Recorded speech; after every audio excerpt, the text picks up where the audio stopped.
Okay, so today we're going to talk about Canada, the land of hockey, maple syrup, where everyone rides polar bears to work. My good friend Nantuk and I would build an igloo to protect ourselves from polar bears and flying hockey pucks. A place that, compared to other places in the world, is somewhere you'd probably want to live. But it's not always that. Canada's history is riddled with cases of societal injustice, and today we're going to look at a few of them. So let's jump right in and talk about the first and arguably the biggest injustice in Canadian history, which is that of the First Nations people.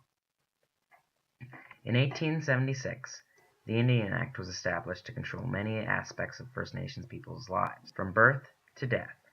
Indian bands were created, and many decisions were made by the federal government about the relocation of First Nations, not ever consulting the First Nations themselves.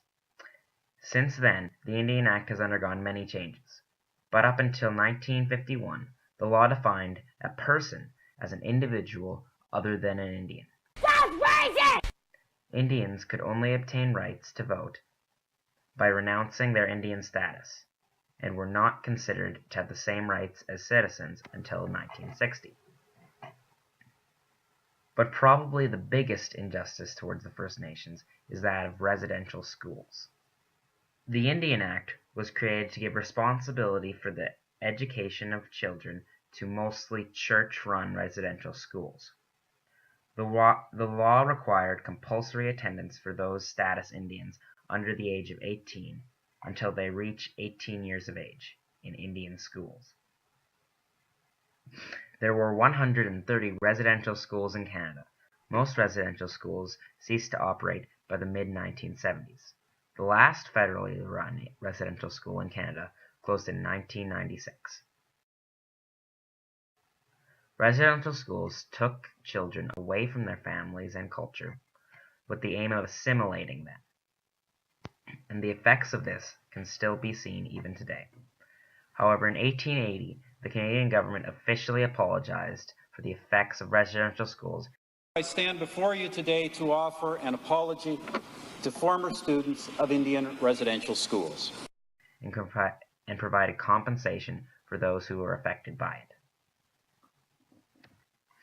The next injustice on our list involves the War Measure Act. Now, at the beginning of World War I in 1914, more than 8,000 people of Ukrainian and German descent were arrested and sent to camps. Not that kind of camp. They were arrested under the War Measures Act, which allowed the government to pull these people into work camps and seize their homes and possessions. After the war ended and the War Measures Act was no longer enforced, the government required many of these people to remain in work camps as laborers without pay. Once again, however, in 2005, the Canadian government apologized for the injustice, to offer an apology, giving acknowledgement to this event in Canadian history. This was not the only time in Canadian history that the War Measures Act was enforced, because for our next injustice, we're fast-forwarding to World War II. In February 1942, due to the attack on Pearl Harbor, the Canadian government decided to move all people of Japanese origin away from the West Coast under the War Measures Act. More than 20,000 men, women, and children were forced into remote communities in BC, taking only what they could carry.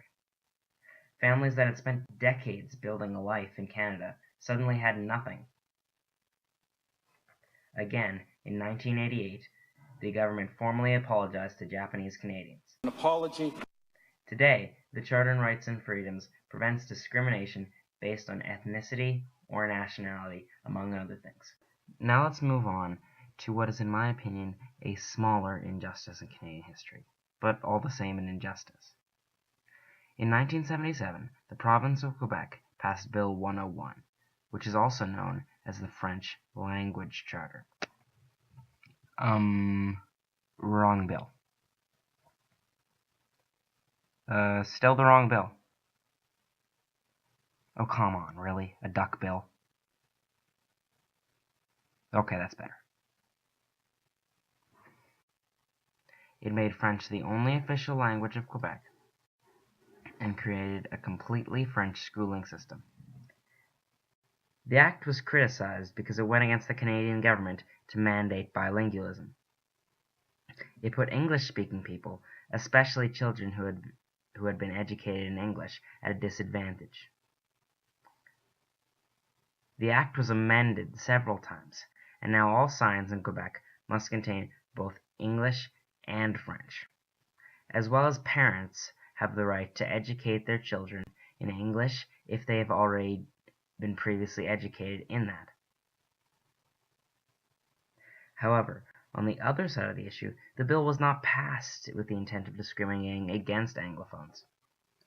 It was set up to protect and preserve the French language, which had been promised to them in past agreements. They felt that they had been swindled out of their right to protect and preserve their language. So now in provinces across Canada, where French is a minority language, in communities that have a sufficient French population, it is required for the government to fund a publicly funded French school in that community.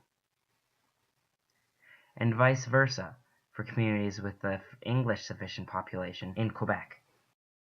Canada's history has plenty of injustices to a wide variety of people, but the reason we look back on them is to realize that they were wrong, so we can learn from them and make Canada a better place today. That's all I got for today, guys. Bye-bye.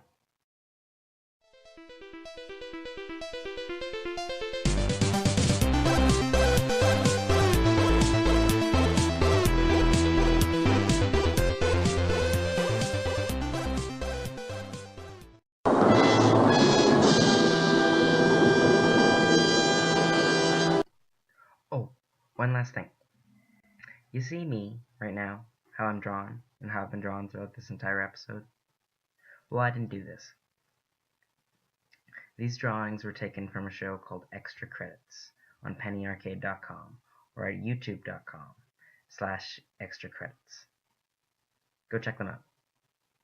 Okay, that's all. Bye again.